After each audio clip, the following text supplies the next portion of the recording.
back to school to prove to Dad that I'm not a fool.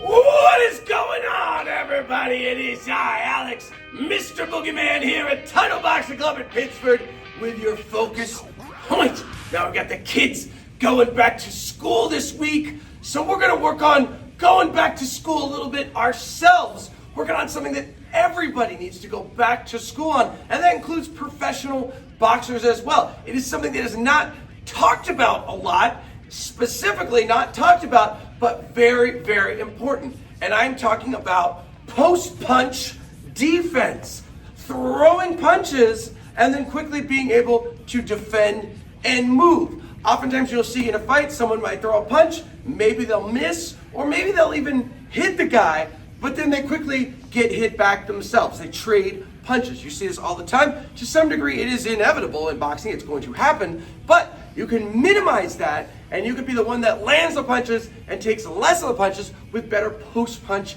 defense. And it really can come down to milliseconds, and milliseconds make the difference. So, post-punch defense encompasses many things. That is one reason why it is so tricky. It's not just one thing. It is about your posture. It is about your balance. It is about mental focus. That part is key. It is about discipline.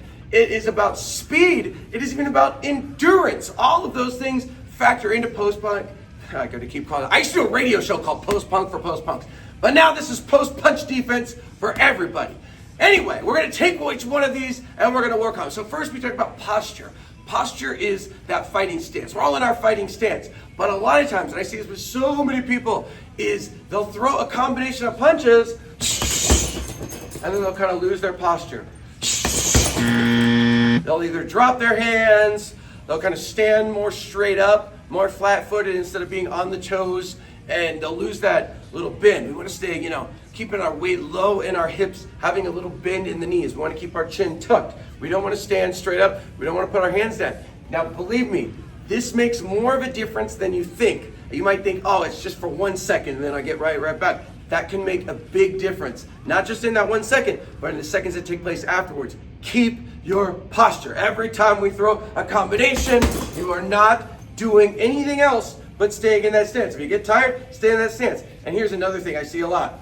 Boom, boom, boom. Oh, I'm looking up at the scoreboard. What's my score? Do not look at the scoreboard during a round. You're in a fight with somebody. You can't do that. It's like, could you imagine if they did have the judges' scores posted in fights, which they should, someone doing that in a fight, looking at the judges' scores? No.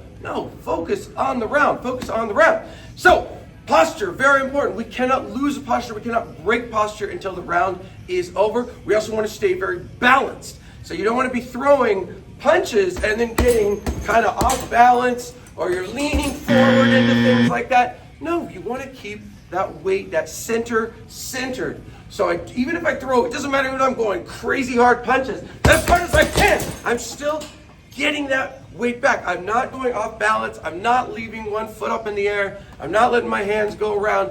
I'm keeping my center centered. Then there's getting your hands back. And this is something else a lot of people struggle with. It's very natural. When you throw a punch and the punch lands, you're only halfway done. The other part is getting your hand back very, very, very fast and getting it straight back to your boxing guard. So I can't throw across and drop it and then bring it up. That's not good enough. It goes straight in and straight out. And it's as quick as possible. Now, I want to say something about these last couple of things. Balance and getting your hands back quickly to guard, because there's a pitfall you can go into very easily when you do this, and it's pulling your punches. So I'm trying really hard to get my hands back. Maybe I'm not punching as hard and I'm not punching through the bag. I don't want that. I want you to punch through the bag. There is no reason. These are not mutually exclusive. You can go for power punches, punching through the bag, and still get your hands back and still keep your balance and still not get all wild and crazy. So we're working on those things. We're also going to work on mental focus. And this is something you just have to do. It is so easy to switch off a little bit. You start to get into a rhythm and you're maybe not thinking as much, or maybe you're thinking about something else. Happens to me, but you've got to keep your focus. Your post-punch defense will be so much better if you are focused on it. If you are focused on getting those hands back nice and quick. We'll talk about the actual defense in just a second, but part of doing it is to do it. Mental focus, stay disciplined, think about it. Think about it always. When I throw a punch, I'm gonna have to defend a punch. Always expect return fire, even though we're punching a bag, not a person. All of this will make your workout better too. So you might say, I don't care about boxing. As always, all of this will make your workout better. I promise you, 100% would never lie about that. Now, let's start with the actual defense. So we've got, head movement, we've got blocks, and of course we've got our feet as well. It is almost impossible when you are fighting somebody to, let's say you throw your combo, and then you have to figure out what they're doing, and then you think of what is the right move to evade that punch or defend that punch. Almost impossible at the speed boxing goes. So if somebody's throwing like a left hook this fast, I can't go jab cross, oh, there comes that hook, and go under it. It's gotta be instantaneous. Now, I might say, how can I move that fast? There really isn't a way necessarily, except we can make it a lot easier for ourselves if we're moving all the time. If you get used to constant head movement, and you keep it very simple, just a little metronome side to side, and then as soon as you throw punches, you're always kind of moving that head afterwards. You're always moving it. You're not just staying still. This will make it so much easier if you naturally are able to drop down after throwing a right hand, maybe slip after throwing a left hand. If you just do that all the time, it's much more natural. It makes it so much easier to dodge a punch if it is coming, and it makes your opponent even less likely to throw punches. So practicing that defense all the time.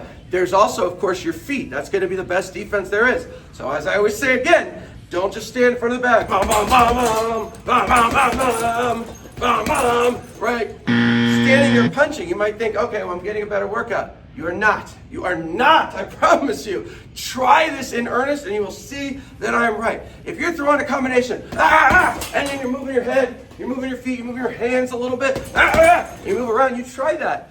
In 30 seconds, you'll be like, oh my God, this is so much harder than just going bam, bam, bam, bam, bam, bam, right? And it's also boxing. That's what boxing is. Boxing is about movement. Boxing is about defense. Boxing is about everything. Then there's endurance, because of course, as I just said, this is awfully tiring. If you are always moving your head, always moving your hands, always getting the hands back quickly, staying focused, staying switched on, never breaking your posture, you're gonna get exhausted. It's a good thing, obviously, and of course you can help build your stamina, make it easier. But a lot of times even professional boxers, by the later rounds, they're flat-footed, their hands are low, they're not moving as fast, and they don't have as much bend and spring in the step on the toes. Now, one way you can do that and make your endurance better is to maybe throw less punches at more intensity.